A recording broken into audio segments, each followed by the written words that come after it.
of an MP to a committee of parliament be the basis for him to be able to afford some of the things that are not affordable? Honorable Didmus Barasa, take it easy. Those helicopters will not change your life. Mr. Speaker, I equally offended somebody whose name I never mentioned in Kakamega over the weekend about this issue of opulence. I just wondered, how would an MP be able to donate 20 million shillings at a Harambe? He was very offended.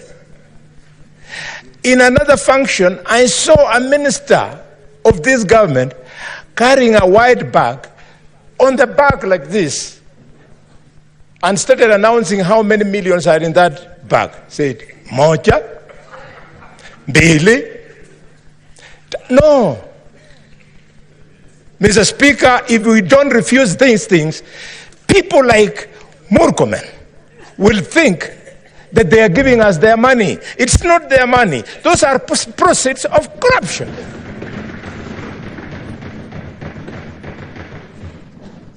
This House is saying no. Because of that anger, look at what our children did. Mr. Speaker, people are angry and hate us as leadership because every weekend, helicopters, they crisscross the skies, all of them going to functions where these millions are being dished. Mr. Speaker, the fuel gasless that we drive, I know if you go to this parking, Mr. Speaker, you can see the difference between the vehicle four-wheel drive driven by your senators compared to those ones driven by members of the National Assembly. Yes. In the parking of the Senate, yes, you see Prados. Yes. But in the parking of the National Assembly, you see high-end vehicles that sometimes you only see. And why, Mr. Speaker? Because of an unconstitutional fund called CDF. That unconstitutional fund, the courts made a pronouncement that it was unconstitutional and illegal. How did we respond as Parliament? The National Assembly, without blinking an eye, went and exercised legislative impunity by twisting the act so as to be allowed to continue with that unconstitutional, illegal process. Mr. Speaker, as I speak to these gaslers, you have seen colleagues. You are there struggling to rush to this Senate, then an MP, then a Secretary General of a political party comes with chase cars, his vehicle having the national flags with a siren, and the police does not arrest those people. The law is very clear on who should actually fly the national flag.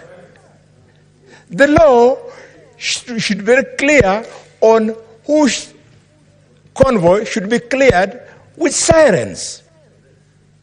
This is the impunity that is making our young people to turn against us. Mr. Speaker, I want to celebrate the President for the remark he made on Sunday during the interview that he was fielding questions. I did not support the fact that the President was fielding questions. I did not. Because I know that The president has people who are supposed to have filled those questions. As like the leader of the majority was saying, the responses to security that the president was doing should either have been done by regular briefs by the IG or by Professor Kidura Kindiki. What was the president being put there, being humiliated by the people of the media? But I celebrate him for accepting that we have wasteful expenditure in several offices in this country. Professor respected Githu Muigai gave, while in office, a legal advisory opinion on something called the Office of the First Lady.